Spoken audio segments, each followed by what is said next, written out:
येनाक्षरसमाम्नायमधिगम्य महेश्वरात् कृत्स्नं व्याकरणं प्रोक्तं तस्मै पाणिनये नमः। वाक्यकारं वररुचिं भाष्यकारं पतञ्जलिं पाणिनिं सूत्रकारं च प्रणतोऽस्मि मुनित्रयम्। श्रौत्रार्हन्ति जनैर्गुणैर्महर्षिभिरहर्निवं काष्ठूयमानोऽप्यकुर्वन् जयतेतराम्।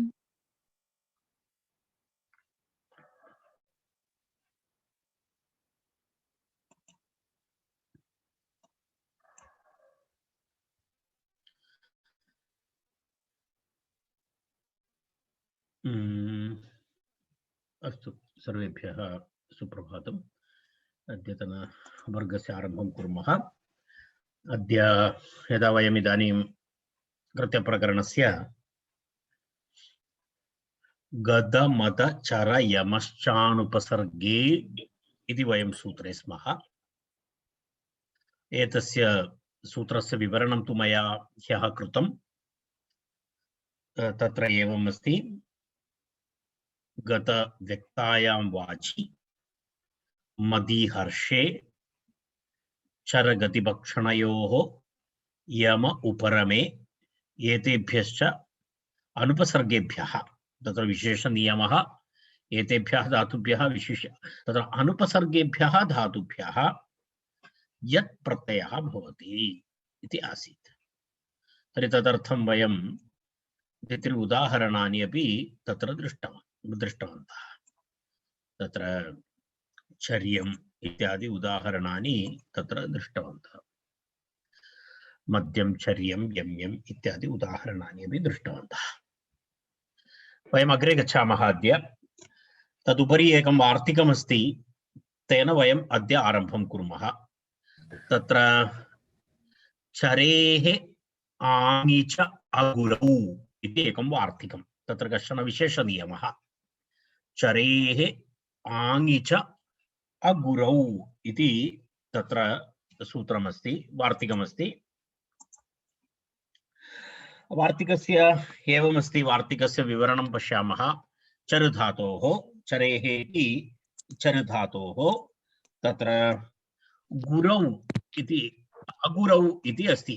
गुरु इति अर्थः यत्र न भवति तादृश प्रयोगे। यदा किमर्थम् इत्युक्ते तत्र आचार्यः इत्यपि शब्दः अस्ति खलु। आचार्यः इति तत्रापि आङ् उपसर्गपूर्वक चरुधातुः अस्ति। तत्र आचार्यः इति गुरुः इत्यर्थे भवति। तर्हि यत्र आ उपसर्गपूर्वक चरुधातुः भवति, परन्तु अर्थः गुरु इति अर्थः न भवति। गुरु अर्थः गम्यमानः नास्ति चेत् इति अर्थः। तदेव अगुरौ इति उक्तम्। अगुरौ इत्युक्ते गुरु इति अर्थः यत्र गम्यमानः नास्ति तादृशस्थाने किं भवति, तत्र आङ्पूर्वक चरुधातोः यत् प्रत्ययः भवति इत्यर्थः। पूर्वतरम् अनुपसर्गः इति आसीत् नियमः।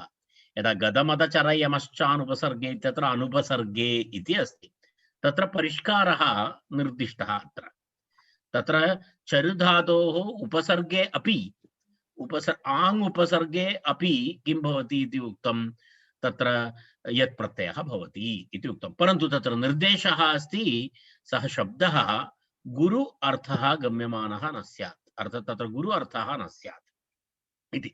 तेन तत्र उदाहरणमस्ति आचर्यः देशः इति अस्ति। आचर्यो देशः इति उदाहरणं तत्र दत्तमस्ति। आचर्यो देशः इत्युक्ते तत्र गन्तुं गन्तव्य इत्यर्थः। गन्तुं योग्यं गन्तुं योग्यः देशः इत्यर्थः तस्य। गन्तुं योग्यः देशः इति गन्तव्यं गन्तव्यः देशः इत्यर्थः। आचर्यो देशः। यदा वयं वदामः नारे तत्र गन्तुं शक्यते, अन्यथा तत्र गन्तुमेव न शक्यते, तादृशस्थानानि भवन्ति। तर्हि तत्र आचर्यो देशः इत्युक्ते गन्तुं योग्यं स्थानम् इत्यर्थः। गन्तुं योग्यं स्थानमिति तस्य आशयः। तत्र प्रक्रिया विषये तु किमपि वक्तव्यं नास्ति। भवन्तः जानन्ति, आ उपसर्गपूर्वक चरुधातु एकनिमेषम्। आ उपसर्गपूर्वक चर् धातु भवति आ चर् इति भवति यत् भवति एवं भवति आचर्य इति रूपं भवति तत्र पुल्लिङ्गे आचर्यः इति तत्र आचर्यः इति तत्र रूपं भवति फॉन्ट साइज आचर्य आचर्य यत् आचर्य इति रूपं भवति तत्र रूपं तु भवन्तः जानन्ति तत् इतः पूर्वं वयं कृतवन्तः एवं एवं भवति आचर्यः आचर्यः देशः इति तत्र उदाहरणं भवति आचर्यः देशः इति गन्तुं योग्यं स्थानम् इत्यर्थः तत्र अग्रे गच्छामः तत्र वार्तिकस्य अर्थः तु स्पष्टः स्यात् तत्र इदानीं विशेषतया किमपि वक्तव्यं नास्ति पश्यतु अत्र गन्तव्य इत्यर्थः चरेराणि तत्र एवमस्ति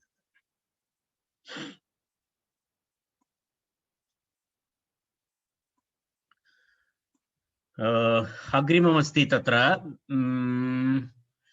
आचार्यः गुरुः इति अस्ति पश्यतु आचार्यः आचार्यः गुरुः इति अस्ति तत्र शब्दं पश्यतु आ इति उपसर्गः समानः चर् धातु समानः तत्र परन्तु भेदः कः इत्युक्ते तत्र आचार्यः इत्यत्र एकः एव भेदः भवति तत्र यत् प्रत्ययः न भवति इति आशयः तत्र तत्र तदर्थमेव अगुरौ इति किमर्थम् इति प्रश्नः तत्र वार्तिके पदप्रयोजनं पृच्छति अगुरौ इति किमर्थं निर्देशः तर्हि तस्य उत्तरमस्ति आचार्यो गुरुः इति तत्र किं भवति आचार्यो गुरुः इति गुरुः इत्यर्थे आ उपसर्गपूर्वक चर् धातोः यत् प्रत्ययः न भवति तत्र ण्यत् प्रत्ययः भवति कारणं तत् सामान्यनियमः हलन्तधातूनां ण्यत् प्रत्ययः इति सामान्यनियमः अत्र यदि यत् प्रत्ययः विधीयते तत्सर्वं विशेषनियमः अस्ति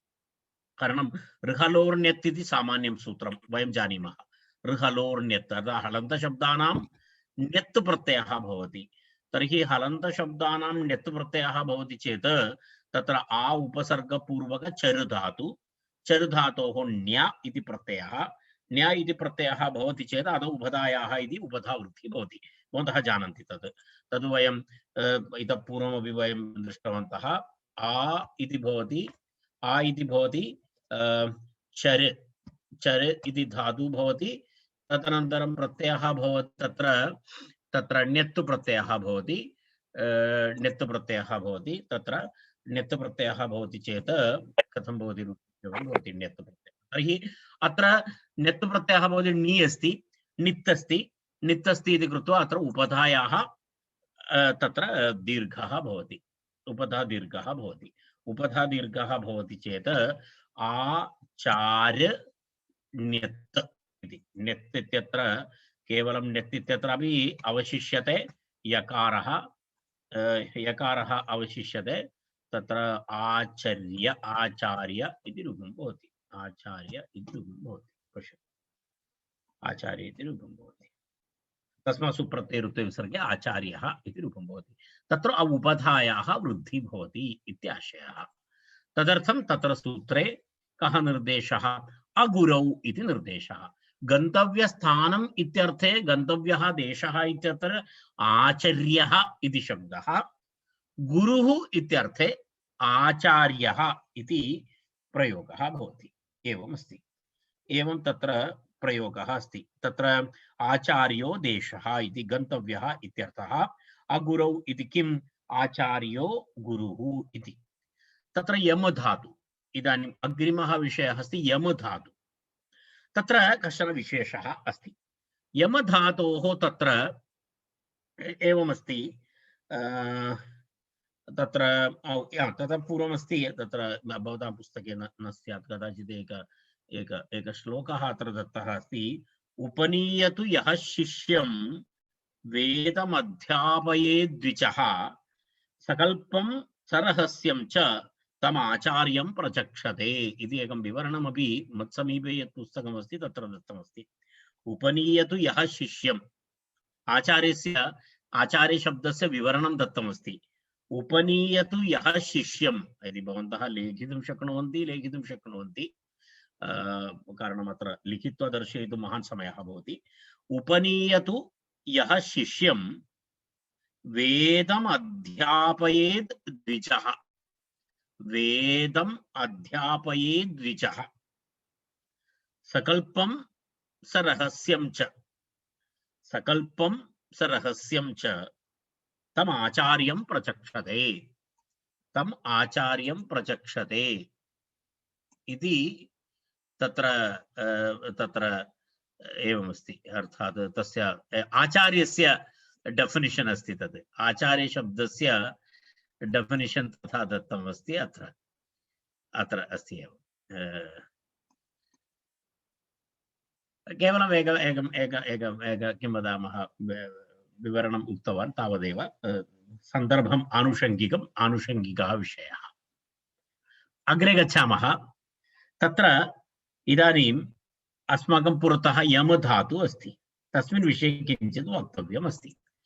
वयं जानीमः यमधातोः विषये वयं ह्यः चर्चां कृतवन्तः। गद मद चर यम, तथापि एकवारं वयं पश्यामः यमधातु विषये।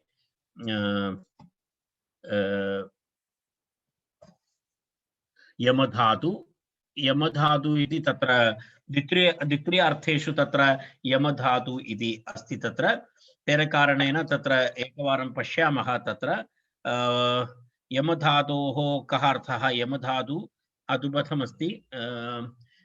तत्र यम परिवेषणे इति अस्ति, एकमस्ति। तदनन्तरं पुनः अपरं तु अस्ति यम उपरमे इति अस्ति, यम परिवेषणे अस्ति इति त्रिषु स्थानेषु यमधातोः प्रयोगः तत्र दत्तः अस्ति। तत्र वयं पश्यामः, एकं स्वीकुर्मः। ततः आचार्योदेशः, तत्र एतदेव स्वीकुर्मः। यम परिवेषणे भुवादि धातुः भवति। तत्र पश्यतु, यमति इति रूपं भवति। यमति इति रूपं भवति। भिन्न भिन्न अर्थेषु तत्र यमधातोः प्रयोगः अस्ति। एकं स्वीकृतवन्तः वयं तत्र यमेः नियमार्थं। तत्र विषयः एषः अस्ति। तत्र पश्यतु भवन्तः, यमेः नियमार्थं सोपसर्गात् मा भूतिति प्रयाम्यम् इति एकम् उदाहरणं दत्तमस्ति। तत्र एवमस्ति विषयः। यमधातोः तत्र अन्तिमवर्णः अस्ति मकारः। अन्तिमः वर्णः मकारः अस्ति। अन्तिमः वर्णः मकारः अस्ति चेत् तत्र एवमस्ति। अन्तिमवर्णः मकारः अस्ति, पोरदुपधात् इति सूत्रस्य प्रवृत्तिः अत्र भवितुम् अर्हति। वयं ह्यः दृष्टवन्तः। कारण पवर्गान्त धातुः अस्ति। पोरदुपधात्, अकारः उपधायाम् अस्ति। तर्हि पोरदुपधात् इति सूत्रेण अत्र किं भवितुम् अर्हति? अत्र यत् प्रत्ययः भवितुम् अर्हति। सत्यं? भवन्तः स्मरन्ति ह्यस्तनसूत्रं पोरदुपधात् पवर्गान्तात् इति अस्ति तत्र नियमः। पवर्गान्तात् धातोः किं भवति? तत्र यत् प्रत्ययः भवति इति अस्ति। तर्हि पोरदुपधात् इति सूत्रेणैव यत् प्रत्यये प्राप्ते पुनः अस्मिन् सूत्रे यम इत्यस्य उल्लेखस्य आवश्यकता नास्ति। अस्य आवश्यकता नास्ति। किमर्थं? पोरदुपधात् इति सूत्रेणैव अत्र यत् प्रत्ययः भवति। कारणम् अस्य अन्तिमवर्णः अस्ति मकारः। मकारः पवर्गे अन्तर्भूतः अस्ति। उपधायाम् अकारः अस्ति। तर्हि पोरदुपधात् इति सूत्रेण अत्र किं भवितुम् अर्हति? अत्र यत् प्रत्ययः भवितुम् अर्हति।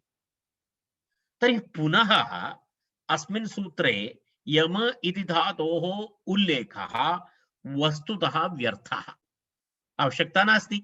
यत् प्रत्ययः तु आगच्छत्येव, व्यर्थः अस्ति। तर्हि आचार्यः व्यर्थप्रयोगं न करोति। आचार्यस्य यत्र व्यर्थता इव दृश्यते तत्र कश्चन नियमः स्यात्।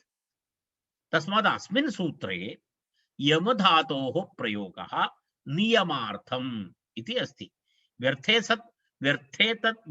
तत् ज्ञापकम् इति अस्ति। यत् व्यर्थं भवति, व्यर्थम् इति भासते, तद् वस्तुतः अपरं कमपि विषयं ज्ञापयति आचार्यः अत्रानेन।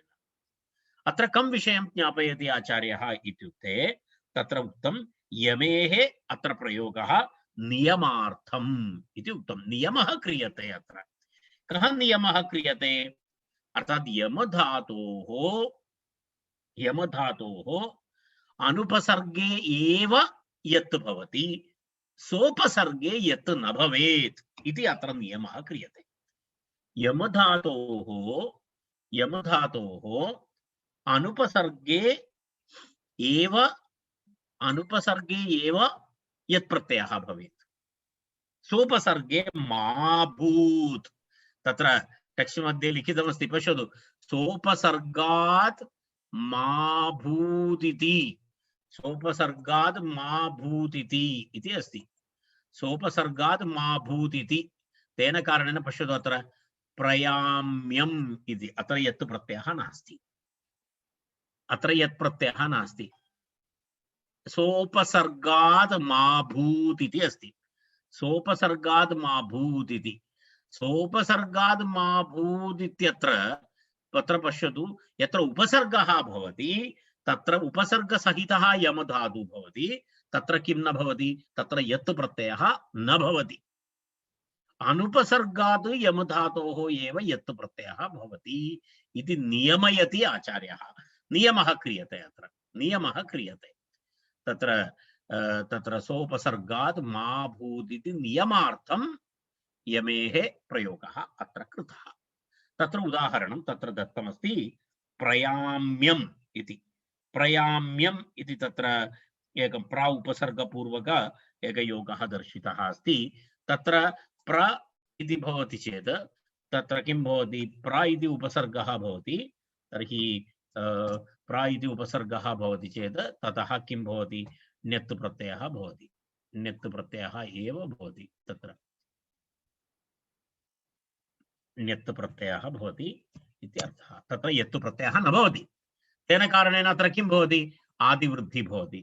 आदिवृद्धि भवति चेत् या इति भवति, तत्र प्रयाम ण्यत् प्रयाम्य इति रूपं भवति। प्रयाम्यं प्रयाम्य इति प्रातिपदिकं भवति, तत्र तदनुसारं किं भवति, प्रयाम्यम् इति तत्र रूपं भवति। प्रयाम्यम् इति रूपसिद्धिः भवति, तत्र ण्यत् प्रत्ययः भवति इति नियमः क्रियते अत्र इति आशयः। तर्हि रूपं भवति अत्र प्रयाम्यम् इति रूपमस्ति, तत्र प्रयाम्यम् इति तत्र रूपमस्ति, प्रयाम्यम् इति भवन्तः द्रष्टुं शक्नुवन्ति इदानीं, रैट्। अत्र नियमः एवमस्ति, अर्थात् इदानीं स्पष्टम्, उपसर्गरहित यमधातोः यत्, उपसर्गसहित यमधातोः ण्यत्, रूपे भेदः भवति। यदि यत् भवति चेत् उपधावृद्धिः न भवति, ण्यत् भवति चेत् उपधावृद्धिः भवति। अत उपधायाः इति सूत्रं भवन्तः स्मरेयुः। अस्तु, अग्रे गच्छामः। तत्र एकः प्रश्नः इतोपि अस्ति, विषयः न समाप्तः। एतत् किञ्चित् यमधातोः विषये इतोपि कश्चन विषयः अस्ति। तर्हि पश्यतु, प्रयोगः एवमस्ति, नियम्य इति प्रयोगः तु दृश्यते। नियम्य इति प्रयोगः अस्ति, तत्र उपसर्गसहित यम धातुः अस्ति, उपसर्ग सहित यम धातुः अस्ति नियम्य इत्यत्र, नियम्य इत्यत्र तथा अस्ति। तर्हि अत्र उपसर्गः अस्ति चेत् ण्यत् भवति खलु, तत्र कथं भवेत्, तत्र दीर्घः स्यात् खलु, तत्र उपधावृद्धिः भवति खलु, तत्र ण्यत् भवति चेत् कथं भवति, नियाम्य इति करणीयं खलु। नि इति उपसर्गः अस्ति, नि इति उपसर्गः, तदनन्तरं पुनः यम धातु, तर्हि कथं रूपं भवेत्, यत् न भवति, ण्यत् भवितुम् अर्हति, रैट्। भवन्तः अवगच्छन्ति खलु अहं यद् वदामि। अस्माकं नियमः किम् आसीत्, उपसर्गरहित यमधातोः यत्, उपसर्गसहित यमधातोः ण्यत्, रैट्। तदनुसारेण केवलं यमधातुः अस्ति, तत्र वयं दृष्टवन्तः किमस्ति, यम्य इत्यादि प्रयोगं दृष्टवन्तः। उपसर्गसहितमस्ति चेत् प्रयाम्य इति ण्यत् भवति। तर्हि नि उपसर्गः अस्ति चेत् किं भवेत्? ण्यत् भवति वा यत् भवति वा? ण्यत् भवति, सत्यं। परन्तु तथा न दृश्यते, नियम्य इति रूपं दृश्यते। तर्हि तस्य विवरणं करोति। नियम्य इत्यपि रूपम् अस्ति, तस्य विवरणं करोति।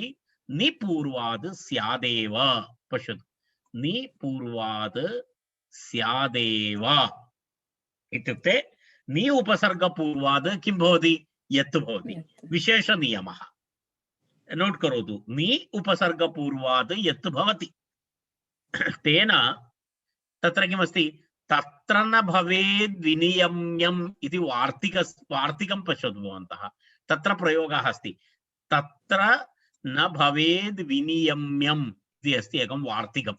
तस्मिन् वार्तिके विनियम्यम् इति प्रयोगः अस्ति। वि उपसर्गपूर्वक नि उपसर्गपूर्वक यम धातु यत् प्रत्ययः विनियम्यम् इति प्रयोगः। कथमस्ति? वि नि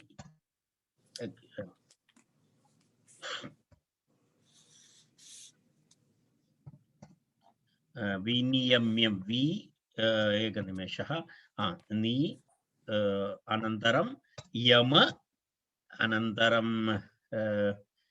यम धातु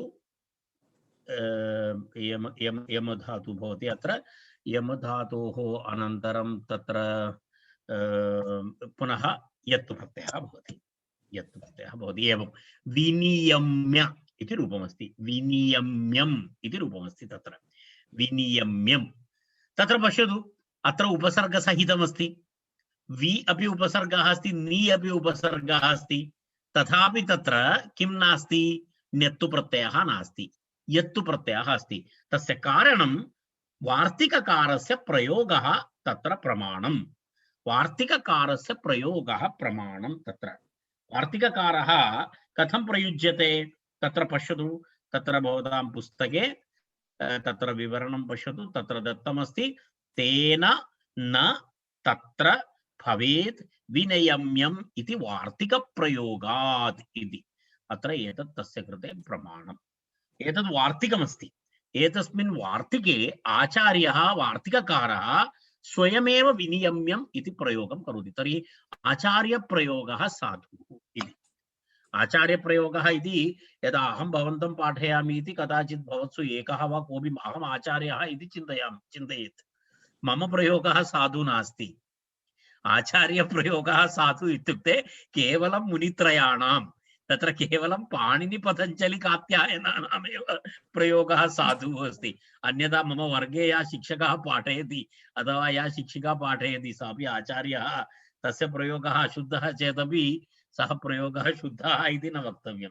तद् केवलम् एतेषां त्रयाणां विषये अस्ति, पाणिनि पतञ्जलि कात्यायनानां। तर्हि द्वितीयः प्रश्नः अत्र भवति, एतेन नियम्यस्य तत्र एतेन अनियम्यस्य न अयुक्तिः, अर्थात् तत्र दोषः नास्ति, अर्थात् तत्र तु एतस्य प्रयोगेण तत्र भवति एतेन अनियम्यस्य नायुक्ति इति। त्वया नियम्या ननु दिव्यचक्षुषा इति व्याख्यातं। तत्र तस्मिन् विषये वदामि अहम्। अत्र किञ्चित् अधिकविवरणमस्ति एतस्मिन् सूत्रे। पश्यतु, तत्र नियमः इदानीम् अपरः प्रश्नः स्यात् एवम्। इदानीं भवन्तः अरे पाणिनिना उक्तमेव, तर्हि वार्तिककारः कः तं परिष्कारं कर्तुं? पाणिनेः प्रयोगः एवमस्ति, पाणिनिना आचार्येण एवमुच्यते, तदनन्तरं वार्तिककारः परिष्कारं करोति। तर्हि अत्र तस्य उत्तरमस्ति, अस्माकं व्याकरणशास्त्रे अन्यशास्त्राणि अपेक्षया नियमः कश्चन भिन्नः। अत्र नियमः अस्ति यथोत्तरं मुनीनां प्रामाण्यम्। अन्येषु शास्त्रेषु वा दर्शनेषु सूत्रकारस्य परमप्रामाणिकता अस्ति। व्याकरणशास्त्रे तथा नास्ति। व्याकरणशास्त्रे यथोत्तरं मुनीनां प्रामाण्यम् अस्ति। कारणम् अयं भाषाविषयः, भाषा कालानुसारी परिवर्तनशीला भवति। तर्हि तदाधारेण तत्र योजनं भवति, विस्तारीकरणं भवति, भिन्नभिन्नविषयाः तत्र भवन्ति। तर्हि अस्माकं परमप्रमाणं वाक्यं नाम यथोत्तरं मुनीनां प्रामाण्यम् इति अस्ति। अर्थात् उत्तरोत्तरं मुनीनां प्रामाण्यं। परम सूत्रकार अपेक्षया वार्तिककारस्य प्रामाण्यं, वार्तिककारापेक्षया भाष्यकारस्य प्रामाण्यम् इति अस्ति। तेन कारणेन अत्र वार्तिककारस्य प्रयोगः साधुः, तत् स्वीकृत्य अस्माभिः अग्रे गन्तव्यम् इत्यर्थः। तत्र एकं तेन एतेन अनुसारेण तत्र एकः काव्यप्रयोगः कुत्रचित् अस्ति। किमस्ति तत्र अनियम्यस्य नायुक्ति इति। तत्र एतेन अनियम्यस्य न अयुक्तिः, अर्थात् एतेन किं भवति, यमधातोः यत्प्रत्ययस्य तत्र अनियम्यस्य नियम्य इति प्रयोगे तत्र दोषः नास्ति इति। एतेन अनियम्यस्य नायुक्ति त्वया नियम्याननु दिव्यचक्षुषा इत्यादि व्याख्यातम्। तत्र एवमस्ति, एतादृशकाव्यप्रयोगाः सन्ति। अनियम्यस्य नायुक्ति अथवा किमस्ति त्वया नियम्याननु दिव्यचक्षुषा इत्यादि प्रयोगाः भवन्ति। ते प्रयोगाः शुद्धाः, तत्र दोषः नास्ति इत्यर्थः। तत्र पुनः इतोपि एकं वाक्यम् अस्ति तत्र, नियमे साधुरिति वा इति। नियमे साधुरिति वा इति एकः प्रयोगः अस्ति।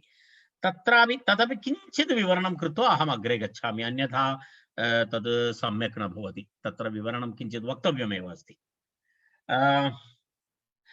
नियम्य इति प्रयोगस्य इतोपि एकं साधूकरणम्, अर्थात् तत्र कथं भवितुमर्हति इति। नियम्य इति एतत् शास्त्रविषयः, भवता किञ्चित् एवं किञ्चित् किं वदामः वयं किञ्चित् सावधानेन अग्रे गच्छामः इति अहं वदामि। किञ्चित् सावधानेन गच्छामः, ज्ञातव्यम् एतत् सर्वम् अस्माभिः। तद् एवमस्ति, तत्र नि उपसर्गपूर्वक यम धातु, तस्मात् तत्र एकं सूत्रमस्ति, यमः समुपनिविषु च इति एकं सूत्रम् अहं दर्शयामि। तं सूत्रं दर्शयामि भवन्तम्। अप् प्रत्यय विधायकं सूत्रमस्ति। तत् किमस्ति, यमः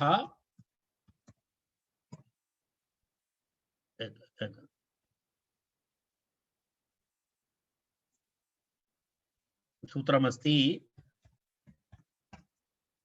यमः सामुप पश्यतु, यमः सामुपनिविषु च इति एकं सूत्रं। किं सूत्रमस्ति, यमः सामुपनिविषु च इति अप् प्रत्यय विधायक सूत्रमस्ति। अर्थात् सम उप नि वि इत्येतेषु उपपदेषु अनुपसर्गेपि यमेः विकल्पेन अप् प्रत्ययः भवति यम धातोः इति एकः नियमः अस्ति। तृतीय अध्याये वयं पठामः, एतं सूत्रम् अग्रे पठामः। अग्रे भविष्यति एतत् सूत्रं 3360 अस्माकं प्रकरणे एव भविष्यति अग्रे एतत् सूत्रं। तर्हि अत्र अप् प्रत्ययः भवति। अप् प्रत्ययः भवति चेत् तत्र नि यम अ इति भवति। नि यम अ इति भवति, नियमशब्दः भवति। नियमशब्दः भवति, तस्मात् मूलतः तस्मात् यत् प्रत्ययः भवति, परन्तु सः यत् प्रत्ययः इदानीं पश्यतु, नि यम अप् प्रत्ययः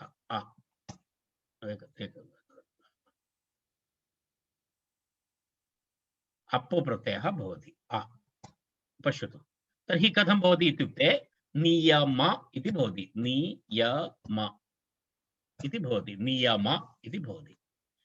तस्मात् एक तद्धितसूत्रमस्ति, तत्र साधुः इति। तत्र साधुः इति तद्धितनियमानुसारं तत्र साधुः इति अस्ति। एकनिमेषं पश्यामः वयम्। एतत् सूत्रं पश्यतु, तद्धितसूत्रमस्ति, चतुर्थाध्यायस्य सूत्रमस्ति, तत्र साधुः इति सूत्रं। तत्र साधुः इति सूत्रेण किं भवति इत्युक्ते, तत्र यत् प्रत्ययः भवति, परन्तु एषः यत् प्रत्ययः तद्धित प्रत्ययः, एषः प्रत्ययः तद्धित प्रत्ययः। तत्र सप्तमी समर्था साधुः इति कुशलः प्रवीणः इत्यादि अर्थे यत् प्रत्ययः भवति।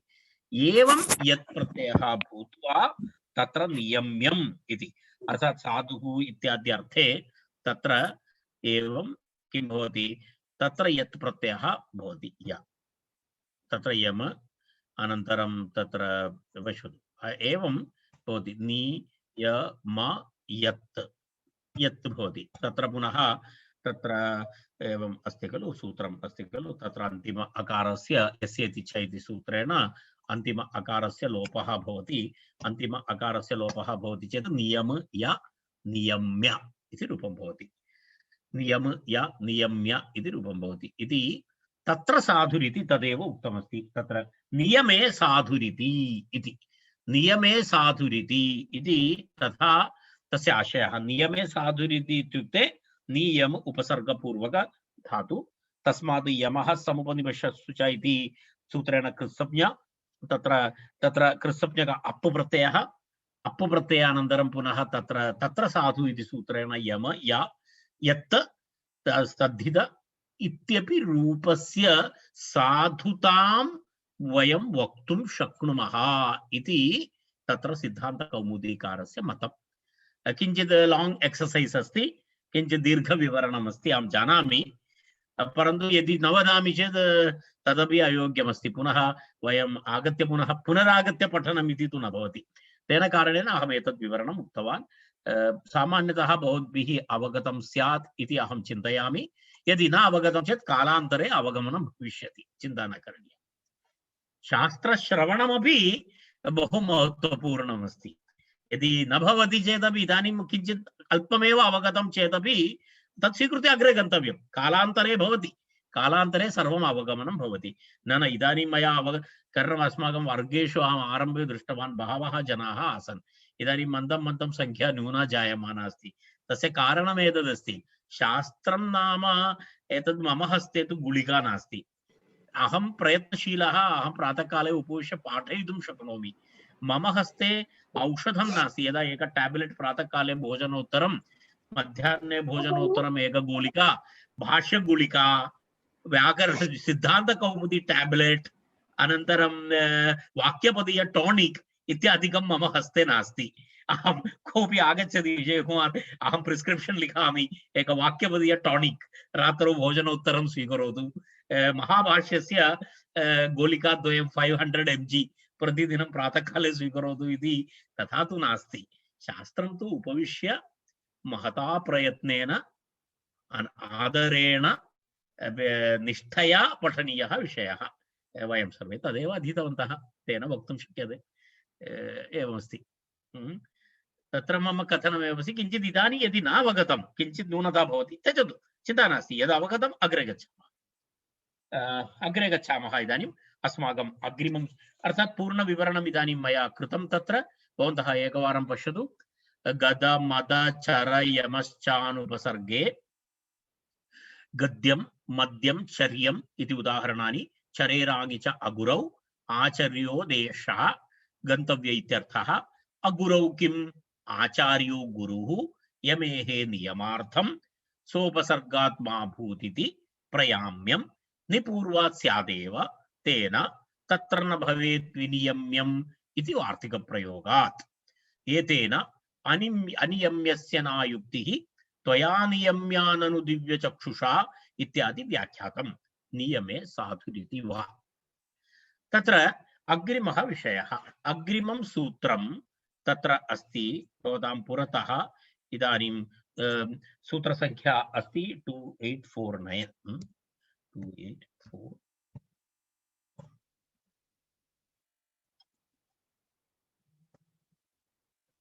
अवद्यपण्यवर्या। तत्र सूत्रं किमस्ति पठन्तु भवन्तः एकवारम्। अवद्यपण्यवर्या गर्ह्यपणितव्या निरोधेषु इति अग्रिमम्।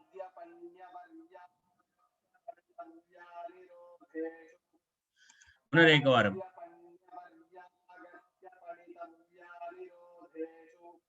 इति सूत्रस्य उच्चारणम् अस्ति।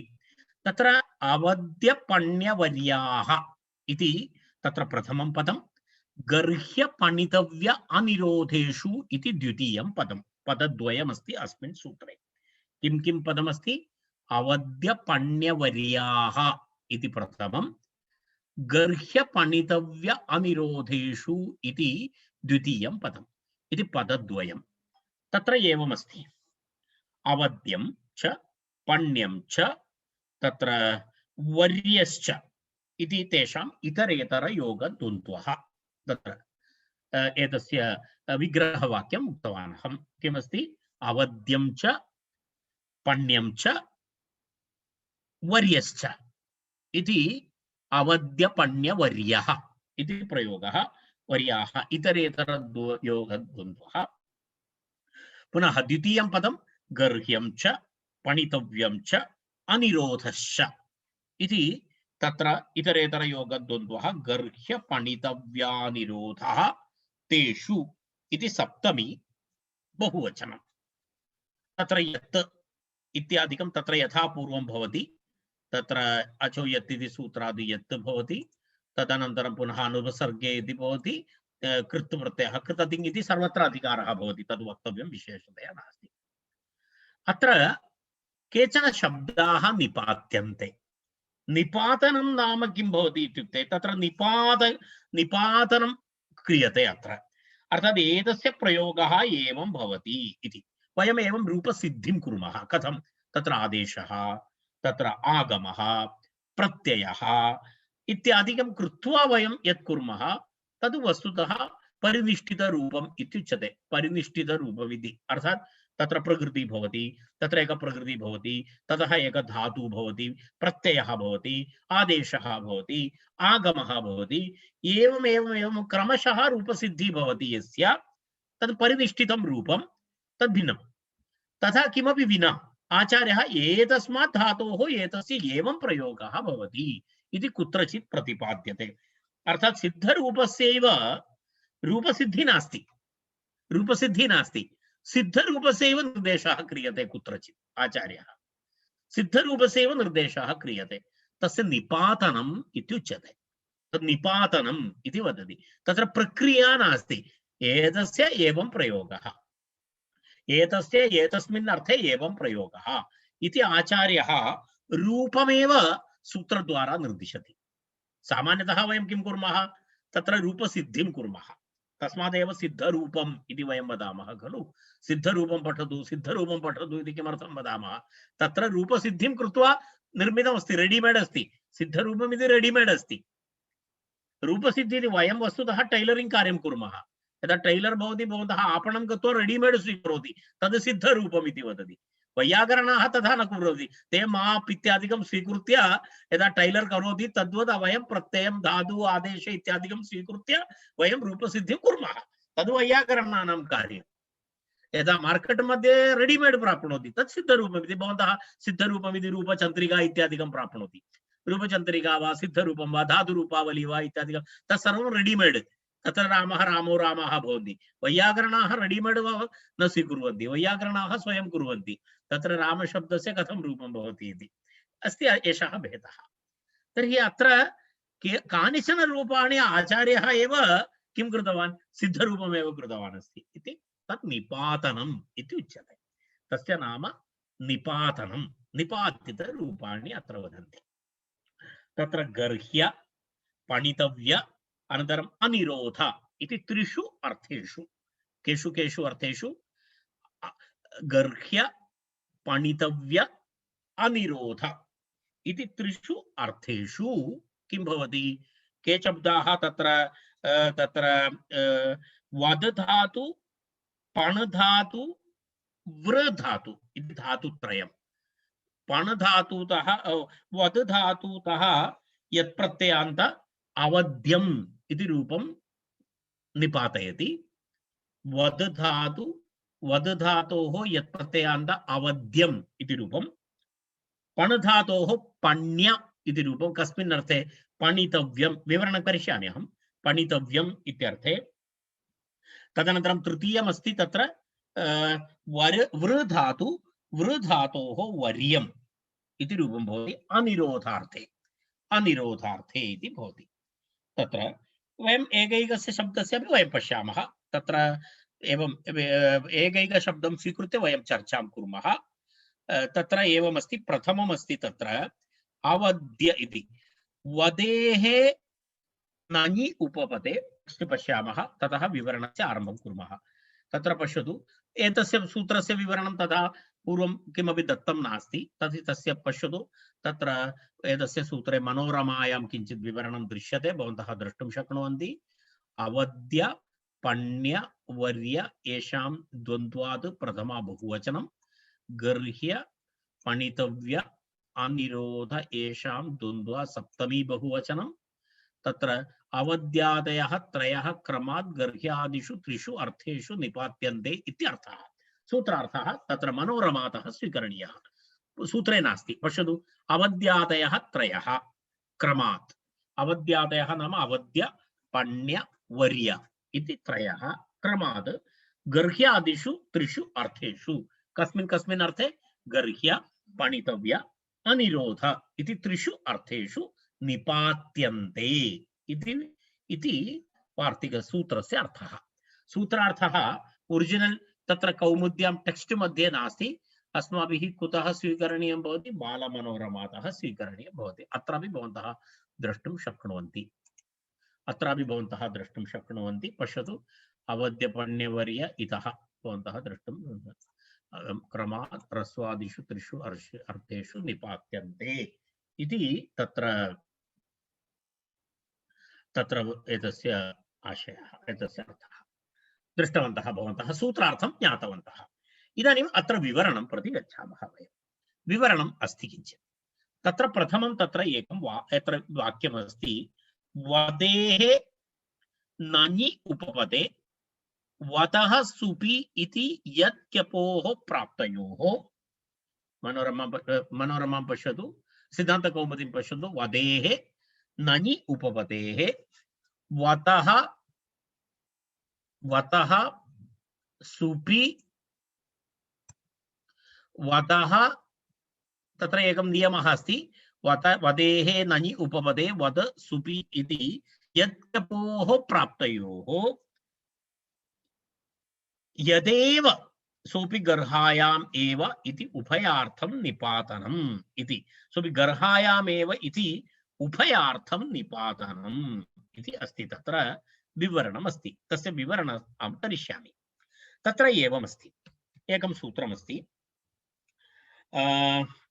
सूत्रम् एवमस्ति वद धातोः वदः सुपि क्यप् च इति एकं सूत्रमस्ति वतः सुपि क्यप् च इति एकं सूत्रं तद् अग्रे वयं तमपि सूत्रं वयम् अग्रे पठामः अग्रे भविष्यति तद् सूत्रं तथापि अहम् एकवारं किमस्ति वदः इति पश्यतु वदः अत्र पश्यतु वदः सुपि क्यप् च सूत्रं तृतीयाध्यायस्य सूत्रमस्ति वयं पठामः एतं सूत्रम् अग्रे पठामः तथापि भवन्तः इदानीं तत् ज्ञातव्यं भवति वद धातोः नञ्य उपपदं भवति वद धातु तत्र वद धातोः नञि उपपदे इति अस्ति धातुं पश्यामः वयम् अस्माकं हस्ते वयं लिखित्वा पश्यामः वद धातोः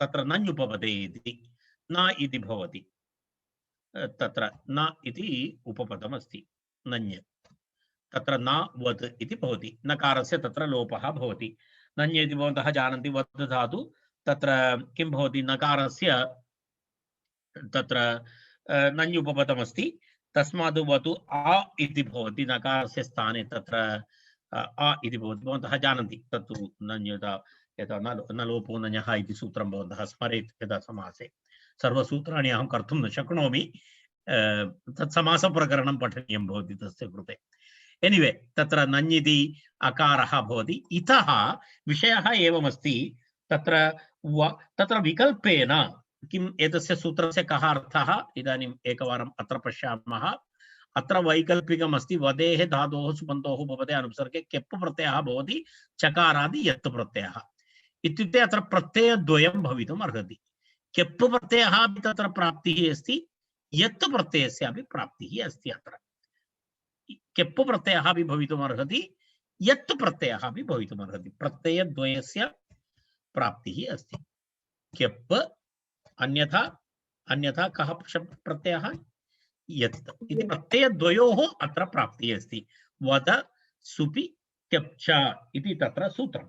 तर्हि तत्र केवलं यत् प्रत्ययः एव भवति अत्र इति आचार्यः अनेन सूत्रेण निपातनं करोति। अत्र केप् न भवति, अत्र यत्तेव भवति इति। तत्र किं भवति? अन्यथा तर्हि इदानीं भवन्तः प्रश्नन्ते, अरे भवतु नाम केप् अपि भवतु, तेन किं भवति इति प्रश्नः भवति। स्वाभाविकेन यत् भवति, अनन्तरं भवन्तः कारणं भवन्तः बुद्धिमन्तः, अहं जानामि, तेन कारणेन भवन्तः एवं प्रश्नान् प्रष्टुं शक्नुवन्ति। कारणं यदि कोऽपि न स्मरति चेदपि अहं दर्शयामि। पश्यतु, अत्रापि या भवति, अत्रापि या भवति। अरे महोदय, या एव भवति खलु, का समस्या अस्ति अस्माकं? केप् अपि भवतु, यत् अपि भवतु। इदानीमेव प्रातःकाले भवान् उपविश्य किमर्थं कञ्जूसी करोति इति पृष्टम्। एवं भवति न भवति, तत्र समस्या अस्ति। यदि भवन्तः केप् करोति यत् स्थाने, तर्हि रूपमेव स्थितं भवति। तत्र केप् भवति चेत् तत्र समस्या अस्ति। तत्र अवध्यम् इति रूपं न प्राप्नोति। तत्र केप् भवति चेत् अयं नियमः अस्ति, वचिस्वपि क्यजादीनाम् इति। तत्र वचिस्वपि यजादीनां किति इति सूत्रमस्ति। वचिस्वपि यजादीनाम् इति सूत्रेण तत्र किं भवितुम् अर्हति? तत्र वकारस्य सम्प्रसारणं भवितुम् अर्हति। सम्प्रसारणं भवितुम् अर्हति। वकारस्य सम्प्रसारणं भवति चेत् वकारस्य स्थाने उकारः भवति। उद् इति रूपं भवति। तत्र तत्र वस्तुतः रूपं भिन्नं भवति। अवध्यम् इति रूपं न प्राप्नोति इति तत्र भवति। तेन कारणेन अत्र आचार्यः केप् न भवेत्, केवलं यत् एव भवेत् इति दर्शयितुं सूत्रे अवध्य शब्दस्य निपातनं कृतवान्। अवध्य शब्दस्य निपातनं कृतं। तत्र एवं अवध्यं भवति। अर्थात् यत् केप् प्रत्ययः न भवेत्, केवलं यत् प्रत्ययः एव भवेत् इति दर्शयितुं तत्र एवमस्ति। वदेः नञि उपपदे किमस्ति?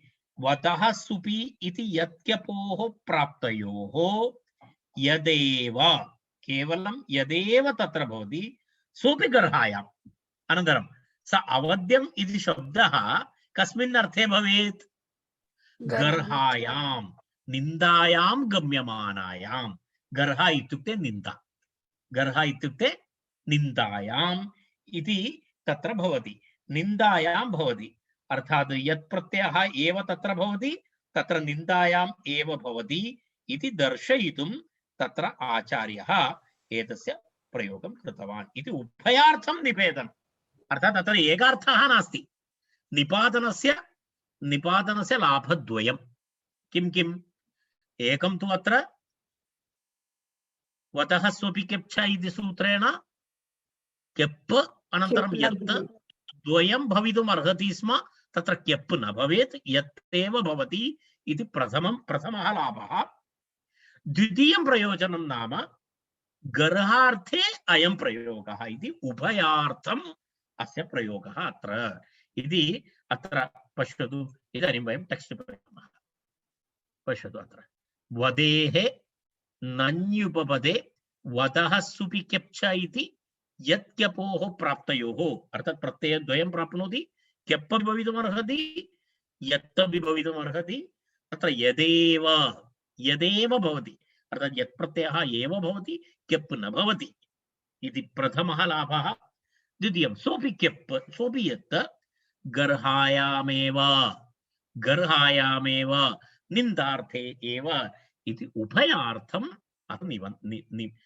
निपातनं। तत्र एवं वदति, अवध्यम् इति शब्दः अस्ति।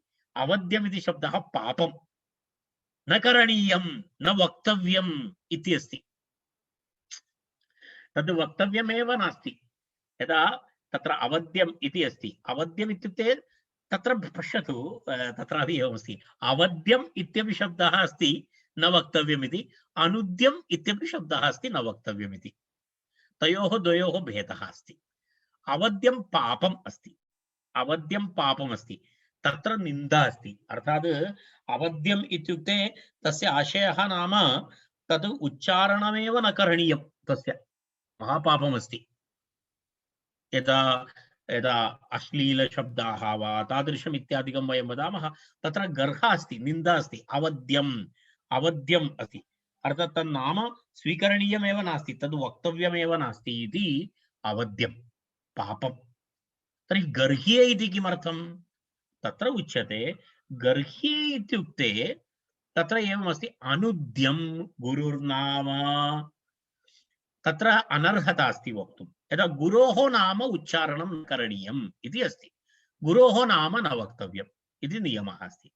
गुरोः नाम वदति चेत् तथा अवद्यं नास्ति, तस्य नाम एतावत् म्लेच्छमस्ति, गुरोः नाम उच्चारणमेव न करणीयम् इति पापार्थे नास्ति, तद् अनर्हता अस्ति। शिष्यस्य गुरोः नाम स्वीकर्तुम् अधिकारः नास्ति, अनर्हता अस्ति। तस्य कृते अनुद्यम् इति प्रयोगः भवति, अनुद्यम् इति प्रयोगः भवति। तत्र अनुद्यम् इति तस्य प्रक्रियाम् अहं वदामि। तत्र पश्यतु, कस्य कस्य नाम न तद्धि न गर्ह्यं, वचनानर्हं च इति। तद् गर्ह्यं न, तद् गर्ह्यं न, पापकरं न, परन्तु अनर्हम् अस्ति, तथा वक्तव्यं नास्ति। गुरोः नाम न स्वीकरणीयम् इति तत्र नियमः। आत्मनाम गुरोर्नाम नामातिकृपणस्य च श्रेयस्कामो न गृह्णीयात् ज्येष्ठापत्यकलत्रयोः इति। यद् पुरातनकालस्य सम्प्रदायः एवमस्ति। आत्मनाम स्वनाम न वक्तव्यं, गुरोर्नाम न वक्तव्यं, नाम अतिकृपणस्य, अत्यन्तकृपणः यः कंजूस् यः भवति, अत्यन्तः कृपणः, तस्य नाम स्वीकर्तव्यं नास्ति, वक्तव्यं नास्ति। श्रेयस्कामो न गृह्णीयात्, यः श्रेयः इच्छति सः एतेषां नामानि न स्वीकरणीयानि। ज्येष्ठापत्यकलत्रयोः, प्रथमापत्यस्य नामापि स्वीकरणीयं नास्ति। ज्येष्ठापत्यस्य, ज्येष्ठापत्यं नाम प्रथमापत्यं। यदा भवन्तः गृहे भवन्ति, भवतां प्रथमापत्यस्य नाम स्वीकरणीयं भवति, तस्य कृते किञ्चित् भिन्ननाम स्थापनीयं भवति। ज्येष्ठापत्य, भवन्तः जानन्ति कदाचित् कुत्रचित् एवं भवन्तः जानन्ति, यदा केषाञ्चन एवं व्यवहारेण ज्येष्ठापत्यस्य नाम तायि इति भवति, बहुकालानन्तरं पुनः सा तदेव आह्वानं भवति, तस्याः नाम न उच्चार्यते। भवन्तः जानन्ति पुरातनकाले बहूनाम् उपनाम भवति, एवं तादृश एक निक् नेम् इति तद् भवति, तत् प्रचारे भवति। कदाचित् तेन कारणेन स्यात्, तेन कारणेन यदा यदा यदा भवन्तः जानन्ति केशव उर्फ् अण्णा, केशव उर्फ् ताता इत्यादि इत्यादि भवति। तद् वस्तुतः तस्य प्रथमापत्यं स्यात्।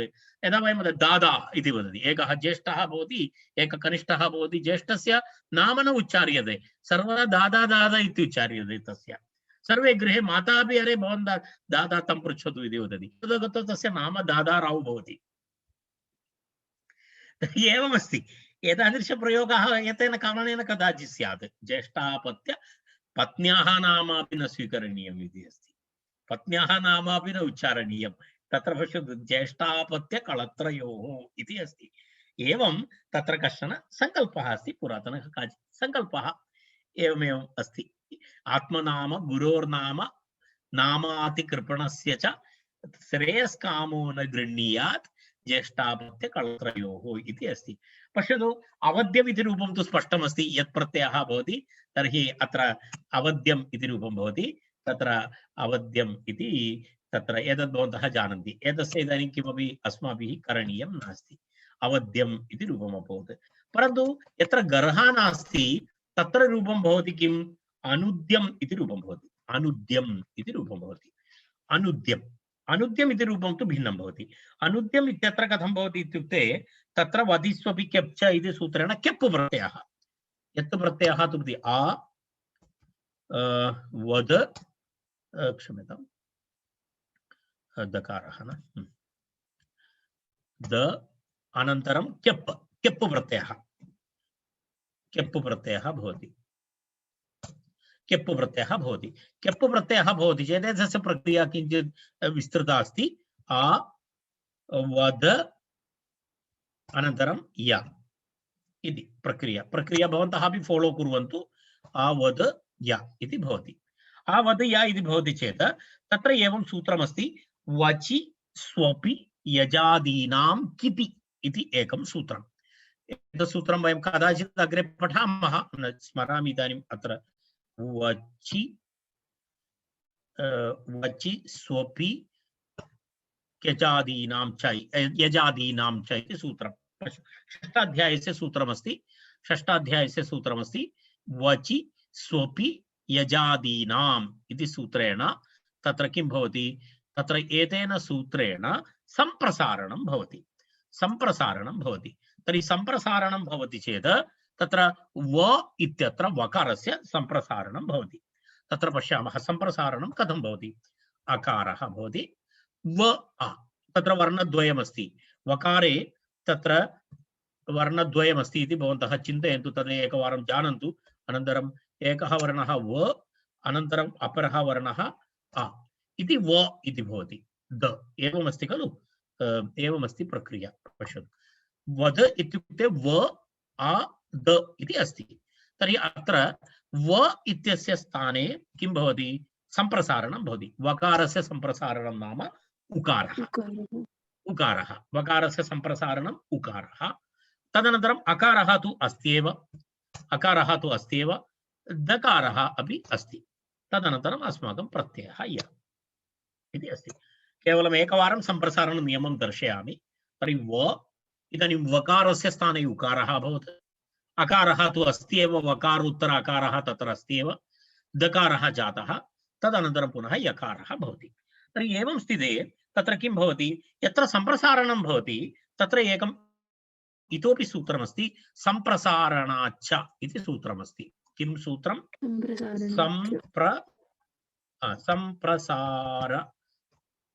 सम्प्रसारणाच्च इति एकं सूत्रं भवति षष्ठाध्यायस्य सूत्रमस्ति पश्यतु भवतः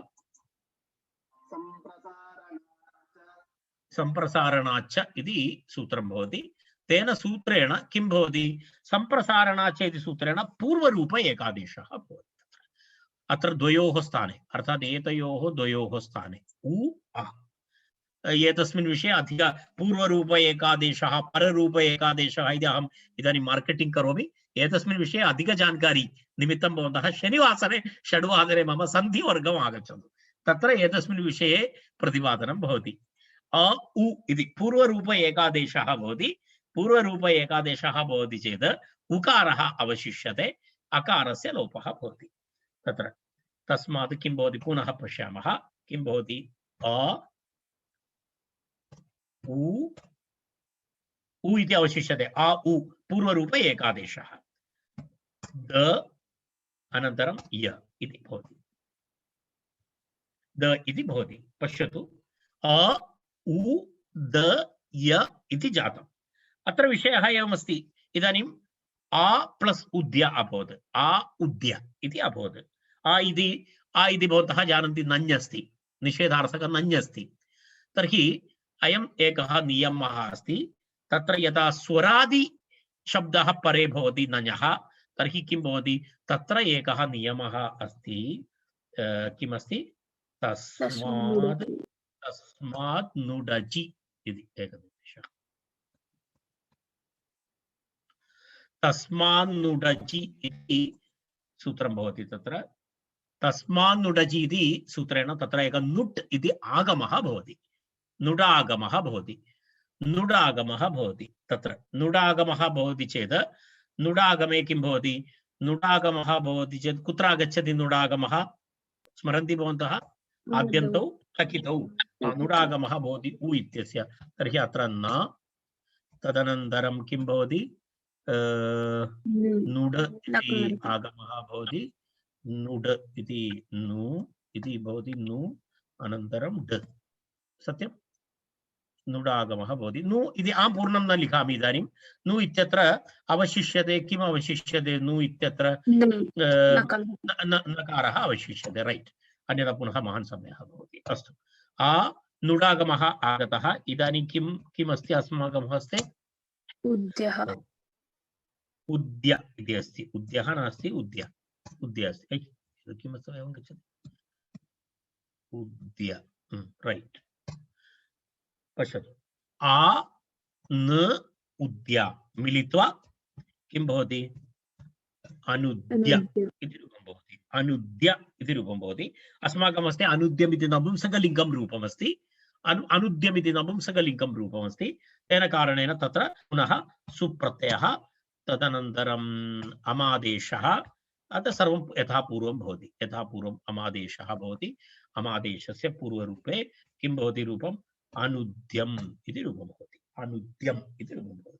तर्हि अवद्यम् अनुद्यम् एतयोः पश्यतु, एतत् प्रक्रिया कदाचित् अस्माकं छात्रैः तत्र गणे तत्र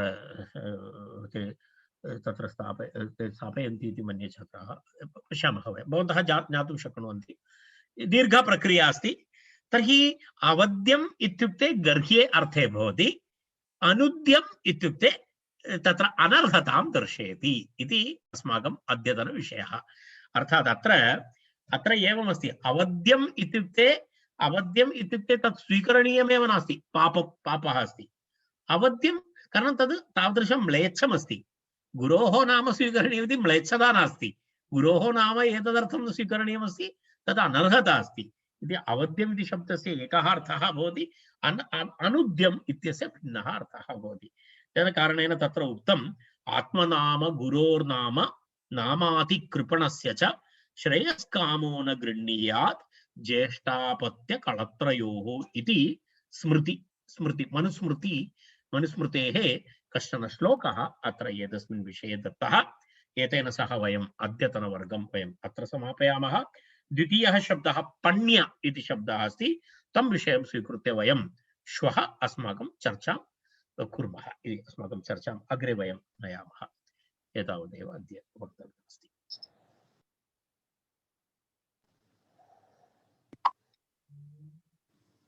वर्गस्य अस्य समाप्तिं शान्तिमन्त्रेण कुर्मः।